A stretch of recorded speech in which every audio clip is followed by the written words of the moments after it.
නමෝ තස්සේ භගවතු අරහතෝ සම්මා සම්බුද්දස්සේ නමෝ තස්සේ භගවතු අරහතෝ සම්මා සම්බුද්දස්සේ නමෝ තස්සේ භගවතු අරහතෝ සම්මා සම්බුද්දස්සේ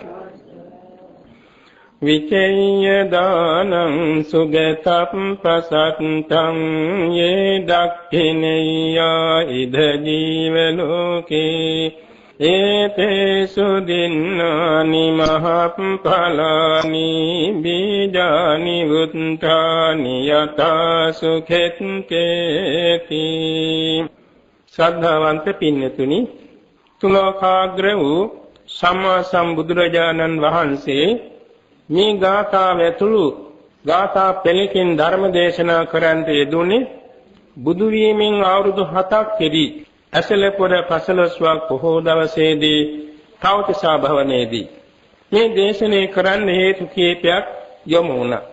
අපේ සරුවඥන් වහන්සේගේ බුද්ධ චරිතයේ තියෙනව ඈත පහළ වූ අතීත කාලයේ පහළ වූ සරුවඥන් වහන්සේලාට සමානව පැවැත් වූ කාරණා 30ක් තියෙනවා.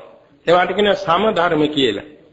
සීල සරුවඥන් වහන්සේලා එක ලෙස පවත්න කාරණා තියෙනවා 30ක්. එයින් එකක් තමයි බුදු වීමෙන් 7 වෙනි වසරේදී යමා මහ පෙළහැර පෑම.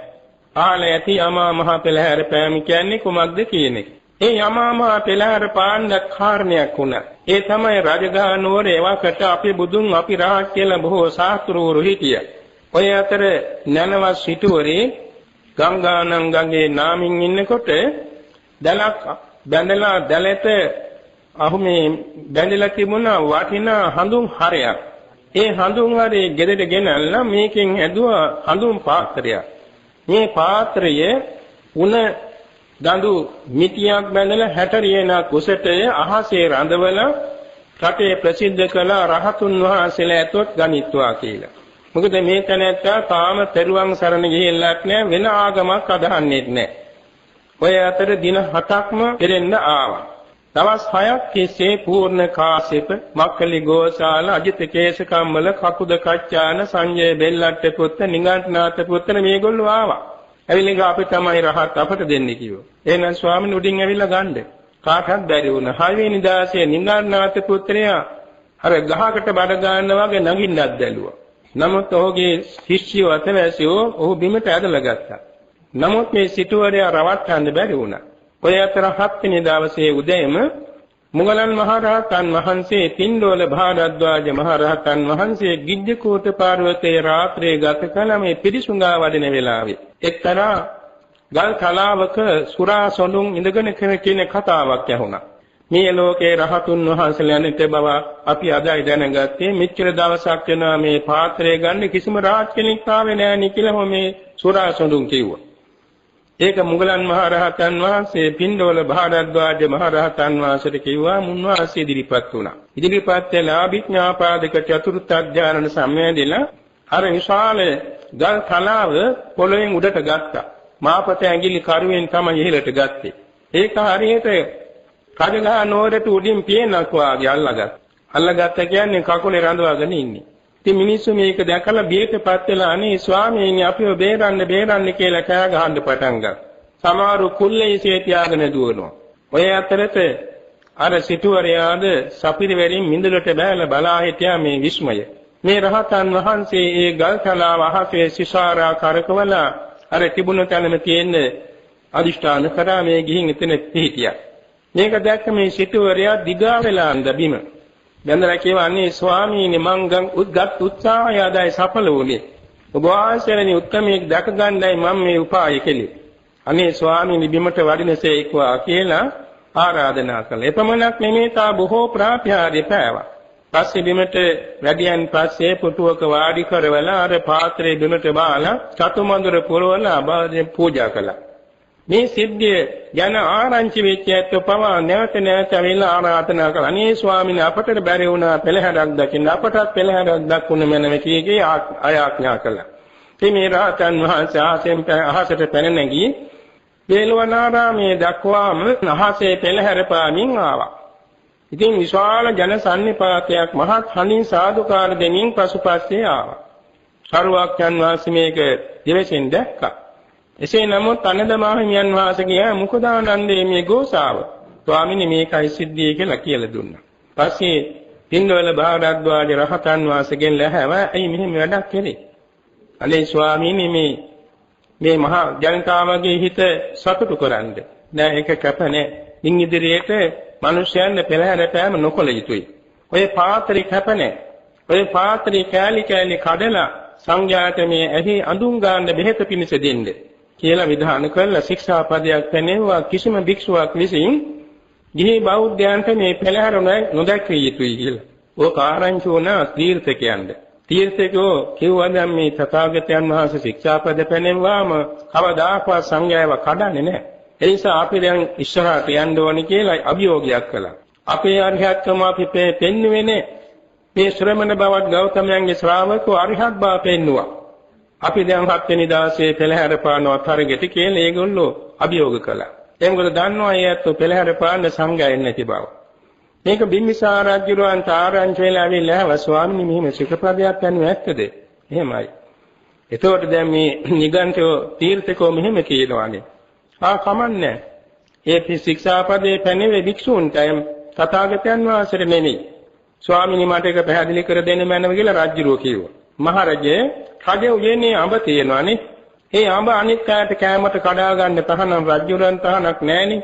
ඒ වගේ තථාගතයන් වහන්සේට තහනමක් නැසෙ පෙළහැර පාන්න. එහෙනම් සාදු ස්වාමීනි ඒක මම පිළිගන්නවා. කොහොමද පවත්වන්නේ පෙළහැර? සවැත් නුවර. පස්සේ බිම්බිසාර මහ රජුරෝ ඒ ගැන අවශ්‍ය පහසුකම් සැලැස්සුවා. බුදුරජාණන් වහන්සේ අනදමාහිමියන් වහන්සේ සමග සෙසු සංඝ පිරිසත් එක්ක සවැත් නුවරට වැඩියා. මේ තීර්ථකයෝද ඒත් කල්ැතුව ගිහිලා මේක දැනගෙන විශාල වශයෙන් මුදල් එකතු කරලා විශාල මණ්ඩපයක් ඉදි කළා පෙළහැර පාන්න. 6 දෙනා එකතු වෙලා. නිල් මණ්ඩපයක් පනවලා බොහොම බලාපොරොත්තු වෙච්ච අඹ ගහක් යට පෙළහැර පානවා කියලා දැනගෙන සියලුම අඹ ගස් කැප්පෙව්වා. තීර්ථකයෝ ලක්ෂ ගණන් මුදල් වැය කරලා. නමුත් සරුවක්යන් වහන්සේට කවදාකවත් මේ හිතුන් දේ නිෂ්ඵල වෙන්නේ නැහැ. 7 වෙනි දවසේදී පින්දපාත වඩනු අනදමාහිමියන් වහන්සේ සමග වඩනකොට මේ උයනේ රජ උයනේ අඹ ගෙඩියක් නිමිති කලලක සංගවිලා තිබිලා හොඳට ඉදිලා. මේක කඩාගෙන රජුරවන්න දෙන්න ගෙනෙනකොට භාග්‍යතුන් වහන්සේ සම්මුඛ වුණා. මේ උයන් පාලකයාට හිතුණා භාග්‍යතුන් වහන්සේ මේක පූජා කරන්න ඕනේ කියලා පූජා කළා. සරුවක්යන් වහන්සේ එතනම වැඩ ඉඳගෙන වළඳන්න කැමති වුණා. ඉතින් මේ උයන් පාලකයා මේක නිසිසේ කපලා පිළිගන්නවා. මිහි අඹයට එතන රෝපණය කරන්න කිව්වා. රෝපණය කළ සරුවක්යන් වහන්සේ ශ්‍රී හස්තයේ දෝණය කරාම විශාල අඹ ගහක් පැන නැගුණා. ඒ බව ආරංචිලා කොසෝ රජුගේ මේ අඹ ගහට ආරක්ෂාව සැලසුවා. ඉතින් එදා උදේවරුේ පින්දපාත වත නිමවා ධර්ම දේශනා කළා. ගඳ කුටියට ගඳ කිලියට වැඩම කරලා විවේක සුවයෙන් වැඩ ඉඳලා හවස් වරුවේ පහ ජනතාව රැස්ුණ වේලාව දැනගෙන උන්වහන්සේ පාත්‍ර චීවර දරව ප්‍රාතිහාර්ය සහිතව ගන්ධ කුටියෙන් ශ්‍රී පාදයේ එළියට තියුවා. ආත්පසින් විශාල ආලෝක විහිදෙන්න ගත්තා. සත්වර්ණ ගන්න බුද්ධ රශ්මාලාව අහස පොළව හැම තැනම විනිවිද යන්න පටන් ගත්තා. ඔය අතරේ අප්‍රාතිහාර්යයන් සිද්ධ වුණා. ඉතින් ඔය කෝටි ගාණක් ජනකාව රැස්වී සිටියා. සරුවක්යන් වහන්සේ විශාල පිරිස මැද්දේ භික්ෂු භික්ෂුණී උපාසක උපාසිකා බොහෝ දෙනෙක් ඉස්සරහට ලැබඳල කිව්වා අනේ ස්වාමීනි භාග්‍යතුන් වහන්සේ වෙහෙසෙන් දෙපා අපි පෙළහැර පාන්නම් කියලා.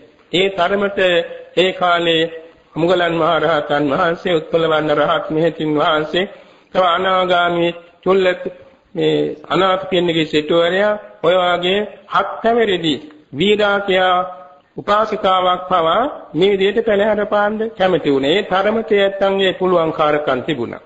සරුවක්යන් වහන්සේ කියා හිටියේ ඔය හැම දිනාටම පුළුවන් බව මම මේ පිළිගන්නවා. නමුත් අද තියෙන්නේ භාරය මටයි. කියලා සරුවක්යන් වහන්සේ අහසට පැන නැගිලා රුවන් සක්මනක් මවලා දසදහසක් ලෝක ධාතුවට පේන්නේ. නිර්මිත බුදුරුවක් මවමින් සවනක් බුදුදස්මාලා විහිදුවමින් ශ්‍රී උදියව මාරු කරමින් සකල ශරීරයේ රෝම කූපයක් ගානේ ගිනි කඳ ජල කඳ විහිදුවමින් පුදුම විදිහේ ප්‍රාතිහාර්යයක් පෑවා. එයින් මවිතේටපත් වූ ජනතාව අතරින් 80 පදයේ ආબોධ කරගෙන 20 කෝටියක් දෙනා සෝවාන් මගඵල නිවන් ආબોධ කළා. සියලු සරුවඥන් වහන්සේලාගේ සිරිත 7 වෙනි වස්සාන කාලය හරියට මේ ඇසළ පොය දවසේ 7 වෙනි වස්සාන කාලයේ තවතිසා භවණයට වැඩම කරවලා අභිධර්මයේ දේශනා කරන සියලු බුදුවරයන් වහන්සේලාගේ ආවේනික ධර්මතාවක්. තුන් පියවරකින් තමයි වැඩි. ඒ වැඩම කළ සක්දේව රජුරුවන්ගේ පාණ්ඩු කම්බල සෛලාසනේ පූජා කරනු ලැබුණා. එහි වැඩ ඉඳගෙන ධර්ම දේශනාවට ප්‍රථමයෙන් කස්වෙන දෙවි දේවතාවන්ගේ පූර්ව චරිත බැලුවා. ඔය අතරේ මාතෘ දිව්‍ය රාජා තුසිත දිව්‍ය ලෝකෙඳලා ආව බණහඬ. දකුණු ධනමන් ළඟ වාඩි වුණා. ඔතනම වාඩි වුණා ඉන්ද්‍රක දිව්‍ය පුත්‍රයා. වම් පැත්තෙන් වාඩි වුණා අංකුර දිව්‍ය පුත්‍රයා. අනිකොත් දෙවියන් රැස් වෙන්න ඉස්සෙල්ලා මේ දෙන්න නිමිති කරගෙන සරුවක්ඥන් වහන්සේ කතාවක් ආරම්භ කළා. බෝධ අංකුර දිව්‍ය රාජා මහේසාක්‍ය දෙවියන් එනකොට ඈතට වුණා. 12 යොදුණා. පස්සේ සරුවක්ඥන් වහන්සේ ඇසුවා අංකුර මනලොවදී ඔබ අවුරුදු 10000ක් තිස්සේ මහා දානයක් දුන්නා නේද? ඒ තරම් විශාල දානයක් දුන්න ඔබ මා සමීපයේ සිට මොකද මෙච්චර දුරට ගියේ කියලා. එතුමා කියා හිටියේ ස්වාමීනි භාග්‍යතුන් වහන්සේ මම අංකුර රාජකුමාර කාලේ අවුරුදු 10000ක් තිස්සේ මහා දානයක් දුන්නා. ඒ මගේ දානය කොච්චරද දන්සැලම ගව් 7ක් දෙගයි. ගංගානම් ගංගායිනේ. එක දවසේ ඒ දන්සැලේ වැඩ කරන සේවක සේවිකාව 60000ක් හිටියා. ඒ තරම් විශාල සේවක සේවිකා පිරිසක් යොදලා අවුරුදු 10000ක් තිස්සේ මම දුන්න දානේ ස්වාමීනි නිසරු කෙතක වැපුරු වියකින් නිසරු අසන්නක් ලැබෙන්නා වගේ අල්පානිසංස ලැබුණු පින්කමක්. ස්වාමීනි ඔය දකුණු පැත්තෙන් වාඩි වෙලා ඉන්නේ ඉන්ද්‍රක එහෙම නෙමෙයි. ඉන්ද්‍රක මේක පෙර જાතියෙහි රජගහ නුවර සිඟාමණේ ජීවත් වූ අසරණ දුගියෙක්. මේ අසරණ දුගියා හිඟන්න සිඟාමණේ යන වේලාවේදී තමන්ගේ හිඟන බඳුනට ගෙන බත් හැන්ද අල්ලන්නේත් නැතුව මට බෙදෙන මේ බත් හැන්ද මේ පිළිසුඟා වඩින අනුරුද්ධ මහ රහතන් වහන්සේට පිළිගන්නු මැනව කිව්වා. මේක තමයි හොකල පිළ. පොඩි 7-5ක් වේදන් උනේ නැහැ. අවුරුදු 10 ගණන් දන් දුන්නත් නෙමෙයි. එක දන් හැන්දයි පිදුවේ. ඒ පිදුවේ අනුරුද්ධ මහ රහතන් වහන්සේට. ඉතින් ඒ කුසල බලයෙන් ඔහු මේ තවතිසා භවනේ මට වඩා මහේසාක්‍යව උපන්න ස්වාමීනි. ඒ තැනැත්තාගේ දානේ හරියට සරුසාර කෙතක අල්ප වශයෙන් වැපුරු වියකින් මහත් ආනිසංසයක් අස්වැන්නක් ලැබුණා හා සමානයි කියලා අවංකවම කියා හිටියා. ඒලාවේ තමයි සරුවක්ඥන් වහන්සේ මේ ගාථාව ඇතුළු ගාථා පෙළකින් ධර්ම දේශනාවක් කෙළි. විචේය දානං සුගතප්පසත්තං යේ දක්ඛිනේය ඉද ජීව ලෝකේ. මේ මනුලොව යම් කෙනෙක් දක්ෂිනාවට සුදුසු නම් ඒ කියන්නේ සීලයෙන් සමාධියෙන් ප්‍රඥාවෙන් පරිපූර්ණ වූ නික්ලේශ උත්තමයන් වහන්සේලා වෙතොත් උන්වහන්සේලා දක්ෂිනාර්හයි. දක්ෂිනාට සුදුසුයි. දක්ෂිනා මහත්ඵල කරනවා. එවැනි උතුමන් වහන්සේලා සොයාමීමසා බලා දන් දීම කළ යුතුයි. ඒ කාථා දෙපළේ තේරුම. ඒ පිසු දින්නානි මහප්ඵලානි බීජානි බුද්ධානි යථා සුඛෙත්තේ.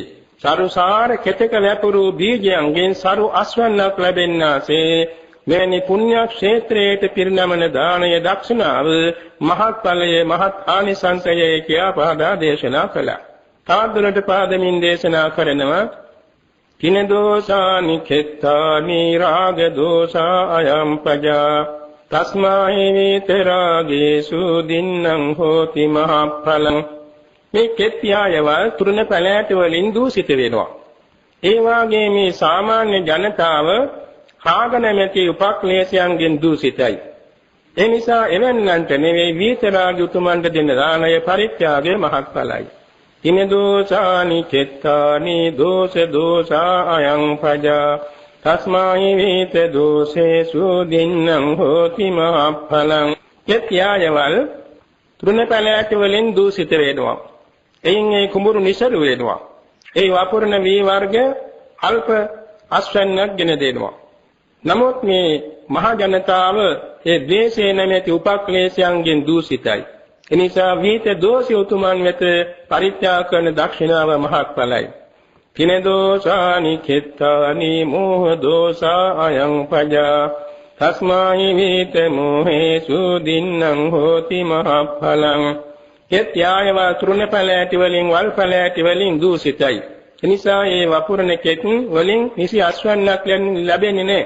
ඒ වාගේම සාමාන්‍ය ලෞකික මහ ජනතාව මෝහය නැමැති මේ උපක්ලේශයන්ගෙන් කිලිටුයි. එනිසා විත මෝහය තුමන්ට කරන පරිත්‍යාගයේ මහත්ඵලයි. කින දෝසානි කෙත්තානි ඉච්ඡා දෝසා අයං පජා තස්මාහි විගතිච්ඡේසු දින්නම් හෝති මහඵලං. කෙත්යායමල් වල්පලෑටි වලින් දූෂිත වුණා වගේ මේ සාමාන්‍ය මහ ජනතාව නොයෙක් ඉච්ඡාවන්ගෙන් ආසාවන්ගෙන් දූෂිත වෙලා ඉන්නවා. එවන්නම් වෙත කරන පරිත්‍යාගයේ අල්පානිසංසයි. එනිසා ඉච්ඡා දෝෂ නැති උතුමන් වෙත කරන පරිත්‍යාගයේ මහත්ඵලයි කියමින් මෙහෙම දේශනාවක් පැවැත්තුවා. සැබවින් මේ දේශනාව අවසානයේදී මේ ඉන්ද්‍රයක දිව්‍ය රාජයයි අංකුර දිව්‍ය රාජයයි දෙන්නගේ මෙහිත සමාධිමත් වීමෙන් විපස්සනා ඥාන වැඩි ඒ මොහොතේම අභිධර්ම දේශනාවට ප්‍රථමයෙන් සෝවාන් මාර්ගඵලයෙන් නිර්වාණය අවබෝධ කරගත්තා. මේ දේශනාව අනුව අපට පැහැදිලි වෙනවා අබුද්ධෝත්පාද කාලවල අවුරුදු දහස් ගණන් දසදහස් ගණන් තිස්සේ කෝටි ගණන් කෝටි ප්‍රකෝටි ගණන් වස්තුව දන් දුන්නට වඩා බුද්ධෝත්පාද කාලයක නික දන් ඇන්ද පිරිනැමීම එක කලහන්දක් පිරිනැමීම පවා මහත් ඵලය මහත් ආනිසංසය කියන මේ දේශනාවෙන් පැහැදිලි වෙනවා. හේතුව අබුද්ධෝත්පාද කාලයේ ජනතාවට සීලාදී ගුණ ධර්මයන්ගෙන් පෝෂණයක් නැහැ. එනි වගේම සම්මාදිට්ඨියෙත් නැහැ. බොහෝ සෙයින් සම්මාදිට්ඨියෙන් තොරයි. බුද්ධෝත්පාද කාලයේ තමයි සම්මාදිට්ඨිය හරියට පැහැදිලිව පිහිටන්නේ. සම්මාදිට්ඨිය නමින් එතන හඳුන්වන්නේ බුද්ධ ධම්ම සංඝ රත්නත්‍රයේ පිළිගැනීමේ නුවණ. බුද්ධ ධම්ම සංඝ රත්නත්‍රයේ පිළිගැනීම නිසාම මේක දුකයි මේක දුකට හේතුවයි මේ දුකෙන් නිදහස් වූ නිවනයි නිවනට යන මාර්ගය මේකයි කියන කාරණා හතරට අදාළ වෙන ධර්මයන් ආબોධ කරගන්න ලැබෙනවා. මේක කුසල් මේක අකුසල් කියලා දැනගත්තත් ඒක සම්මාදිට්ඨියයි. මේක කුසල විපාකයක් මේක අකුසල විපාකයක් කියලා දැන ගැනීමත් සම්මාදිට්ඨියයි. ඒවට කියන කම්මස්සකතා සම්මාදිට්ඨිය කියලා. ඔයගෙම සමත භාවනා වඩමින් මේක උපචාර සමාධිය මේක අර්පණා සමාධිය මේක රූපාචර ධානය මේක අරූපාචර ධානය ආදි වශයෙන් මේ ධාන සමාපatti ගැන අවබෝධයක් තිබීමත් සම්මාදිට්ඨියයි. ඉන් මොනවද යම් කෙනෙක් මේ සම්මුතිය බිඳගෙන පරමාර්ථයට හැරීචක් විපස්සනාවට යොමු වෙනවා. විපස්සනා නමින් කියවෙන්නේ සම්මුතිය බිඳලා පරමාර්ථය අරමුණු කොට ත්‍රිලක්ෂණයට නැංවීමයි. නිදසුනක් වශයෙන් අපි කියනවා නම් කේසා කියලා කියනකොට ඒක සම්මුතියක්. ඒක සමත භාවනාවක්. ඒ කේසා කියන එක කේස ගහක් නමුත් අරමුණු කරගෙන ප්‍රථම ධානය උපදවන්න පුළුවන්. ඒක සමත භාවනාවක් සම්මුතිය උඩයි ඒක වඩන්නේ. විපස්සනා කරනකොට මේ කේසා කියන එක හිසකේ ගහක් තුල තියෙනවා රූප කලාප පහක්. කාය දසක භාව දසක කියන 10 මිති දෙකයි චිත්තජ සුද්ධාස්තක උතුජ සුද්ධාස්තක ආහාරජ සුද්ධාස්තක කියලා 8 මිති 3යි කලාප 5යි රූප වශයෙන් 44ක් තියෙනවා. එහිදී ඒ හිසකේ ගහේ හිස වෙලා සිටි සමමත දසගෙන තියෙන මුල් තලයේ තමයි ওই රූප 44 තියෙන්නේ. එතකොට ඒවා එකක් ගානේ මේ කාය දසක කලාපයේ තියෙන පඨවි ධාතුව මේ ආපෝ ධාතුව මේ තේජෝ ධාතුව මේ වායෝ ධාතුව මේ වර්ණේ මේ ගන්ධේ රසය ඕජාව මේ කාය ප්‍රසාදයේ ජීවිතේන්ද්‍රය කියලා කාදසක රූප 10 වෙන් කර ගන්නවා. වෙන් කරගෙන ඒක හරවනවා ත්‍රිලක්ෂණයට. වෙන් කරගෙන හරවනවා එකක් ගානේ බින්දින ඇති බලාගෙන මේ කාය දසක රූප කලාපේ පඨවි ධාතු අනිච්චයි දුක්ඛයි අනාත්තයි අසුභයි බලනවා. ඒතර රූප 44ම වෙනම භාවනාවට නංගනවා අන්න විපස්සනාව. ඒ විපස්සනා නැගීම සම්මා දිට්ඨියයි. ඒ විපස්සනා නැගීමේ අවස්ථා රාශියක් තියෙනවා. සම්මර්ෂණ ඥානයත් විපස්සනාවක්. එවාගේ උද්‍යාවීය ඥානෙ, භංගානුපස්සනා ඥානෙ ආදි වශයෙන් ඥාන පරම්පරාවම විපස්සනා සම්මා දිට්ඨියයි. එයින් නවතින්නේ නැහැ. ඒ විපස්සනා ඥාන හරියට දිනු කර ගැනීම නිසා මේ තුන් කාලයේ පිළිබඳව තියෙන තණ්හා දිට්ඨිමාන මේවා යටපත් වෙලා විපස්සනා ඥාන හේතුවෙන් ඉන්ද්‍රිය ධර්ම බල ධර්ම බොජ්ජංග මාර්ගාංග කියන මේ බෝධිපාක්ෂ ධර්මයන් හිතේ දියුණු වෙලා යම් වෙලාවක සෝවාන් මාර්ග ඵලය ආબોධ වෙනවා. සකදාගාමී මාර්ග ඵලය ආબોධ වෙනවා. අනාගාමී මාර්ග ඵලය ආબોධ වෙනවා. අරිහත් මාර්ග ඵලය ආબોධ වෙනවා.